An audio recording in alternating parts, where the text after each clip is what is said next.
ఈ డయాబెటీస్ వడదెబ్బకి ఏదైనా సంబంధం ఉందా తెలుసుకుందాం ఈరోజు వీడియోలో. మామూలుగా ఉన్న వాళ్ళకి వచ్చే వడదెబ్బ కన్నా కూడా ఈ సమ్మర్లో డయాబెటీస్లో ఉన్న వాళ్ళకి వచ్చే వడదెబ్బ చాలా ఎక్కువ. అంటే జనరల్గా ఉన్న జనాలకి వచ్చే ఛాన్సెస్ కన్నా కూడా డయాబెటీస్ ఉన్న వాళ్ళకి వడదెబ్బ తగిలే ఛాన్సెస్ చాలా ఎక్కువ. కారణం ఏంటంటే మామూలుగానే డీహైడ్రేషన్ అనేది కామన్గా జరుగుతుంది. ఈ డీహైడ్రేషన్ జరిగినప్పుడు ఆటోమేటిక్గా వడదెబ్బ అనేది వస్తుంది. జనరల్గా ఏమవుతుందంటే ఈ డయాబెటీస్ ఉన్న వాళ్ళల్లో ఈ డీహైడ్రేషన్ చాలా ఎక్కువ అవుతుంది. డీహైడ్రేషన్ చాలా ఎక్కువ అయిందంటే ఆటోమేటిక్గా ఏమవుతుంది, వాళ్ళ శరీరంలో ఉండే వాటర్ కంటెంట్ తగ్గుతుంది. ఒకసారి శరీరంలో ఉన్న వాటర్ కంటెంట్ తగ్గిందంటే బ్లడ్ షుగర్ లెవెల్ ఇంక్రీజ్ అవుతుంది. బ్లడ్ షుగర్ లెవెల్ ఇంక్రీజ్ అయ్యిందంటే జనరల్గా యూరినేషన్కి పోయే అవసరం ఎక్కువ వస్తుంది. అంటే ఒకసారిగా బ్లడ్ షుగర్ లెవెల్ పెరిగిందంటే యూరిన్ పోసుకోవడానికి ఎక్కువసార్లు డయాబెటీస్ ఉన్నవాళ్ళు పోయేసి యూరిన్కి వెళ్తారనమాట. మళ్ళీ ఆ యూరిన్ పోవడం వల్ల కూడా ఎక్కువ వాటర్ శరీరం నుంచి వెళ్ళిపోతుంది.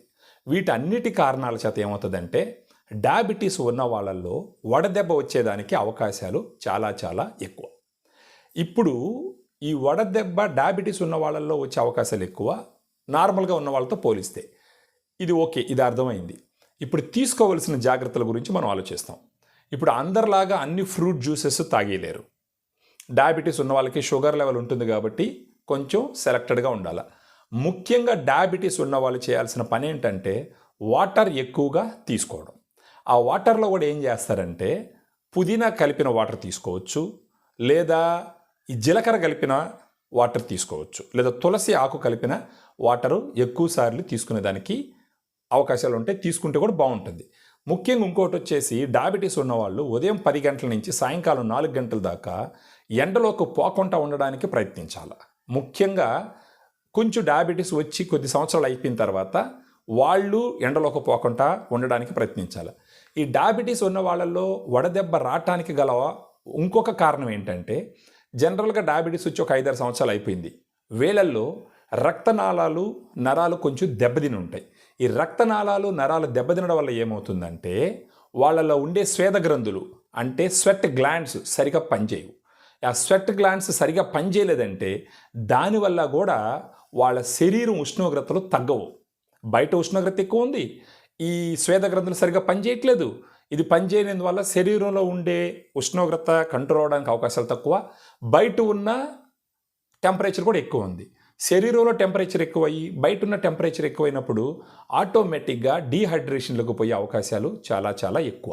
సో ఇప్పుడు మీరు తీసుకోవాల్సిన జాగ్రత్తలు ఒకటి వచ్చేసి మ్యాక్సిమం ఎండకు పోకుండా ఉండడము, రెండోది వచ్చేసి ఎక్కువ నీళ్లు తీసుకోవడము, మూడోది వచ్చేసి ఏం చేస్తారంటే పలసాటి మజ్జిగ తాగొచ్చు.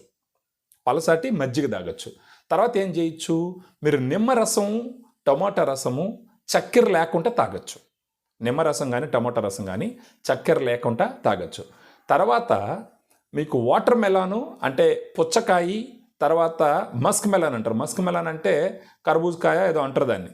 దీన్ని జ్యూస్గా తాగకూడదు. జ్యూస్గా తాగదారంటే ఎక్కువ తాగేస్తారు. జ్యూస్గా తాగకుండా ఒక 100 గ్రాములు ఫ్రూట్ చిన్న చిన్న ముక్కలు చేసుకొని తినచ్చు. అది కూడా మీ షుగర్ లెవెల్ కంట్రోల్గా ఉన్నప్పుడు.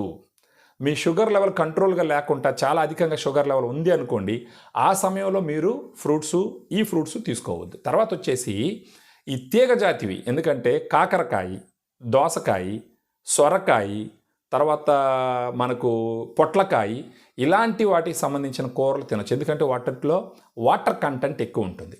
తర్వాత గ్రీన్ వెజిటబుల్స్ అంటే పచ్చగా ఉండే ఆకుకూరలు, వాటిని తీసుకోవచ్చు.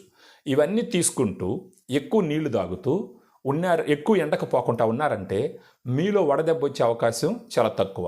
ప్రత్యేకించి ఆల్కహాల్ తాగడం కొంచెం తగ్గించండి. ఆల్కహాల్ ఎక్కువ తాగినారంటే ఏమవుతుందంటే మీరు యూరిన్కి వెళ్తారు. యూరిన్కి వెళ్ళారంటే శరీరంలో ఉన్న వాటర్ అంతా వెళ్ళిపోతుంది. తర్వాత ఈ ఏరేటెడ్ డ్రింక్స్, ఈ కూల్ డ్రింక్స్ అవన్నీ కూడా తాగడం కొంచెం తగ్గించండి. ఈ కూల్ డ్రింక్స్ కూడా ఎక్కువ తాగినారంటే ఏమవుతుందంటే మీరు పాసుకు పోవాల్సిన అవసరం ఎక్కువ వస్తుంది. ఈ పాసుకు పోవాల్సిన అవసరం వచ్చినప్పుడు మీ శరీరంలో ఉన్న వాటర్ అంతా కూడా వెళ్ళిపోతుంది. అది కాకుండా ఈ కూల్ డ్రింక్స్లో వచ్చేసి షుగర్ కంటెంట్ ఎక్కువ ఉంటుంది. అది మీ డయాబెటీస్కి మంచిది కాదు. ప్రత్యేకించి బయట వెళ్ళేటప్పుడు ఒక మంచి టోపీ వేసుకోవడము, సన్ గ్లాసెస్ వేసుకోవడము, తర్వాత ఒకవేళ సిటీలో ఉన్న వాళ్ళైతే సన్ స్క్రీన్ పూసుకోవడము, ఇవి చేయండి. వేసుకునే బట్టలకు వచ్చి కొంచెం లూజ్గా ఉండే బట్టలు వేసుకోండి, బాగా టైట్గా ఉండే బట్టలు వేసుకోవద్దు. కొంచెం బరువు తక్కువ ఉండే బట్టలు వేసుకోండి. అది కాకుండా లైట్ కలర్ ఉండే బట్టలు వేసుకోండి, డార్క్ కలర్ బట్టలు వేసుకోవద్దు. లైట్ కలర్ ఉండే బట్టలు వేసుకుంటే అది మీకు చాలా చాలా మంచిది. ఇవన్నీ వేసుకుంటూ మీరు ఎక్సర్సైజు మార్నింగ్ చేసేయండి, లేదంటే ఈవినింగ్ చేయండి. మళ్ళీ అది కాకుండా ఎండకి వెళ్ళేటప్పుడు చెప్పులు ఖచ్చితంగా వేసుకోండి, చెప్పులు లేకుండా బయట వెళ్ళొద్దు. ఈ ఎక్సర్సైజ్ కూడా అర్లీ మార్నింగు లేదా లేట్ ఈవినింగ్ చేయండి. సిటీలో ఉన్న వాళ్ళైతే బాగా టెంపరేచర్ ఎక్కువ ఉన్నప్పుడు ఏసీలో ఉండడానికి ప్రయత్నించండి. పల్లెటూరులో ఉన్న వాళ్ళైతే చెట్ల కింద ఉండడానికి ప్రయత్నించండి. మీరు ఒకవేళ పొలానికి వెళ్తే గనక, పొలానికి వెళ్ళలేదంటే ఇంట్లో ఏసీ ఉంటే ఏసీలు ఉండొచ్చు, లేదా ఫ్యాన్ కింద ఉండొచ్చు. పెద్ద పెద్ద చెట్ల కింద ఉన్నారంటే మాత్రం మంచిది. ఇంకొకటి వచ్చేసి ఈ సమ్మర్ టైంలో బాగా ఎండగా ఉన్నప్పుడు ఎక్కువ కష్టపడద్దు, అంటే ఫిజికల్ యాక్టివిటీ ఎక్కువగా చేసేయద్దు. ఎక్కువగా కష్టపడ్డారంటే ఏమవుతుందంటే మీ షుగర్ లెవెల్ భయంకరంగా పెరగడం అన్నా ఉంటుంది, లేదా తగ్గిపోవడం అన్నా ఉంటుంది. ఇవన్నీ కాకుండా తర్వాత మీరు తీసుకోవాల్సిన జాగ్రత్తలు ఏంటంటే బ్లడ్ షుగర్ లెవెల్ కంట్రోల్ చేసుకుంటూ, చెక్ చేసుకుంటూ, మీ ట్యాబ్లెట్స్ టైంకి తీసుకుంటూ, ఈ ట్యాబ్లెట్స్ ఇన్సులిన్ అవన్నీ వచ్చేసి టెంపరేచర్లు అంటే బయట పెట్టడము, కారులో పెట్టడము ఇలాంటివి చేయొద్దు. ఈ జాగ్రత్తలన్నీ తీసుకుంటూ ఉన్నారంటే కనుక మీకు వడదెబ్బ వచ్చే అవకాశం చాలా తక్కువ. ఒకవేళ డయాబెటీస్ ఉన్న వాళ్ళలో వడదెబ్బ వచ్చింది అని అంటే మీరు ప్రమాదాన్ని బారిన పడే అవకాశాలు చాలా ఎక్కువ నార్మల్ జనాలతో పోల్చేటప్పటికి. సో ఈ జాగ్రత్తలన్నీ తీసుకుంటూ ఇప్పుడు నేను చెప్పినటువంటి డ్రింక్స్ తాగుతూ మీరు జాగ్రత్త తీసుకున్నారంటే వడదెబ్బ వచ్చేదానికి అవకాశాలు తక్కువ. ఒకవేళ వడదెబ్బ వచ్చినా కానీ మిమ్మల్ని మీరు కాపాడుకునేదానికి అవకాశాలు ఎక్కువ. సో డయాబెటీస్ ఉన్నవాళ్ళు ఈ సమ్మర్ కాలంలో కొంచెం జాగ్రత్తగా ఉండి నేను చెప్పిన ఈ సలహాలన్నీ పాటిస్తూ మీ డాక్టర్ని రెగ్యులర్గా కలుస్తూ డాక్టర్ సలహా మీద మీ ట్యాబ్లెట్స్ క్రమం తప్పకుండా తీసుకుంటూ మీ డైటీషియన్ని కలిసి ఎలాంటి ఫుడ్ తీసుకోవాలా ఈ విషయం కూడా తెలుసుకొని షుగర్ కంట్రోల్ చేసుకున్నారంటే ఈ వడదెబ్బను బారిన పడకుండా మిమ్మల్ని మీరు కాపాడుకునేదానికి అవకాశాలు చాలా ఎక్కువ.